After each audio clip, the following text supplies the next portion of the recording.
Bismillahirrahmanirrahim. Assalamualaikum warahmatullahi wabarakatuh.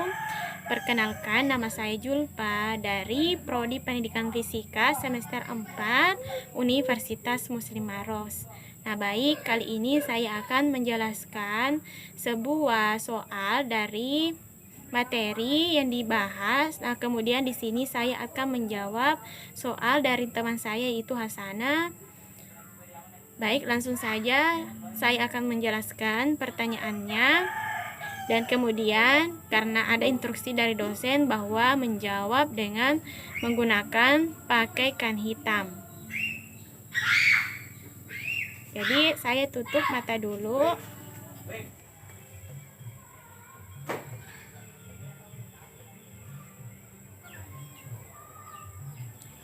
Jadi baik, di sini saya akan membacakan soalnya, yang dimana soalnya yaitu apa yang dimaksud dengan elektroforesis dan apa saja pengaruhnya terhadap koloid.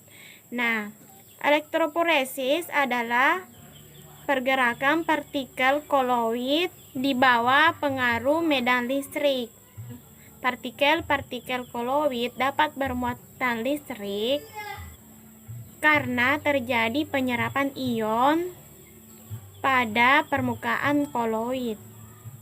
Kestabilan koloid disebabkan oleh adanya muatan listrik pada permukaan partikel koloid,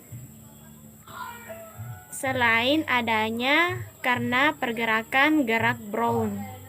Kemudian soal kedua yaitu jelaskan menurut Anda apa yang dimaksud dengan gerak Brown dan tindal dalam sistem koloid, dan efek senyawa dan efek tindal pada senyawa koloid. Jadi menurut saya efek tindal adalah efek penghamburan cahaya oleh partikel koloid ketika berkas cahaya dilarutkan, ketika berkas cahaya diarahkan ke larutan. Cahaya tersebut akan diteruskan sehingga kita tidak bisa melihatnya. Kenapa? Hal ini dikarenakan bersifat homogen. Di sisi lain, ketika berkas cahaya diarahkan dan suspensi, berkas sinar akan dihamburkan sehingga jejaknya dapat dilihat. Kemudian gerak Brown adalah gerak acak atau gerak tidak berhamburan. Gerakan ini terbentuk karena benturan dari sifat partikel-partikel koloid yang tidak teratur. Nah, benturan ini mengakibatkan benturan-benturan tidak teratur dan bergetar. Soal nomor 3 yaitu contoh koloid dalam kehidupan sehari-hari, yaitu 1. Aerosol. Nah, aerosol ini terbagi menjadi 2, yaitu aerosol padat dan aerosol cair. Contoh dari aerosol padat seperti asap dan debu. Kemudian aerosol cair yaitu kabut dan awan. Kemudian yang ketiga yaitu sol. Sol di sini juga ada 2. Nah, sol liofil contohnya yaitu lem, sabun, dan kanji. Kemudian sol kedua yaitu sol liofot, yang dimana contohnya itu zat-zat yang ada pada air. Kemudian contoh ketiga yaitu emulsi, contohnya yaitu susu, mentega, dan margarin. Kemudian soal yang keempat yaitu gas ideal dalam kehidupan sehari-hari. Nah, yang pertama yaitu 1. Tabung oksigen.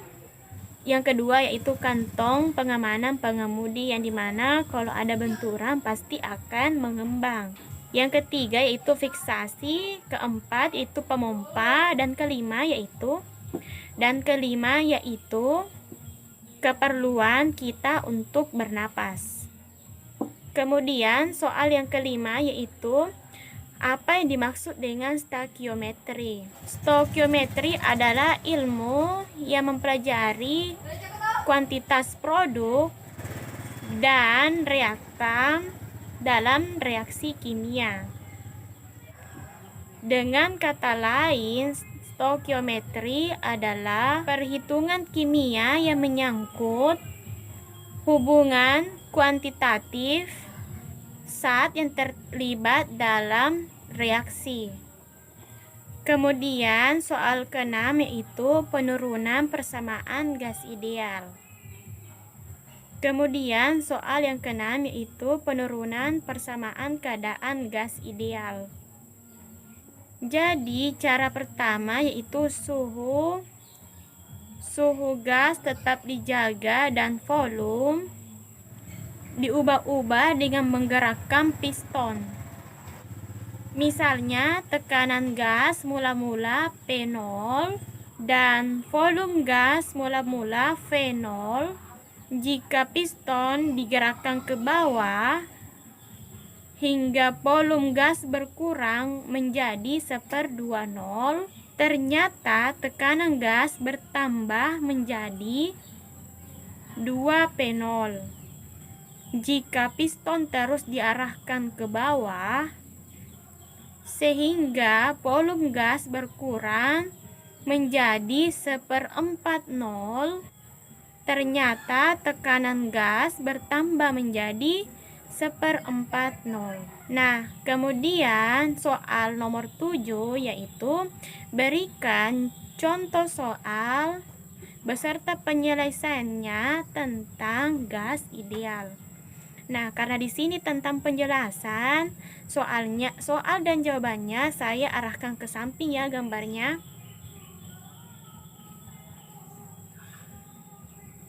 Kemudian soal yang ke-8 yaitu apa saja yang dapat diukur dari pengukur termometer. Nah, tiap termometer memiliki keunggulannya masing-masing. Dengan cara mengukur suhu yang bisa berbeda-beda. Termometer merupakan alat yang sederhana dengan fungsi kesehatan yang besar.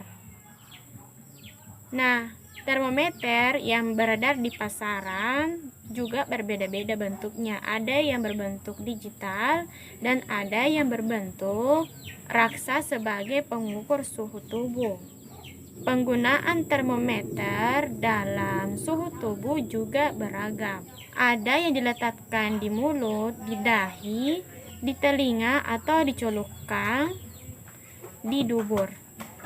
Kemudian yang ke-9, apa skala dalam pengukur suhu? Nah, mengacu pada SI, satuan suhu adalah Kelvin. Skala-skala lain adalah Celsius, Fahrenheit, dan Reaumur.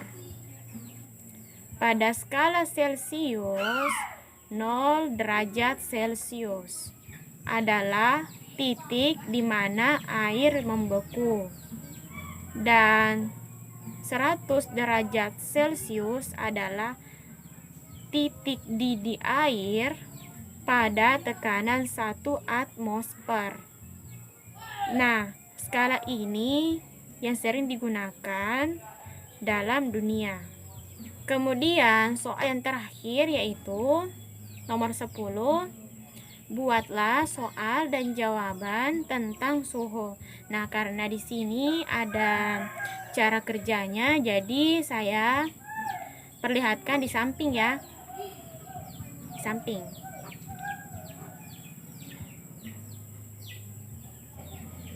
Jadi itulah tadi beberapa soal dan jawaban yang saya jelaskan.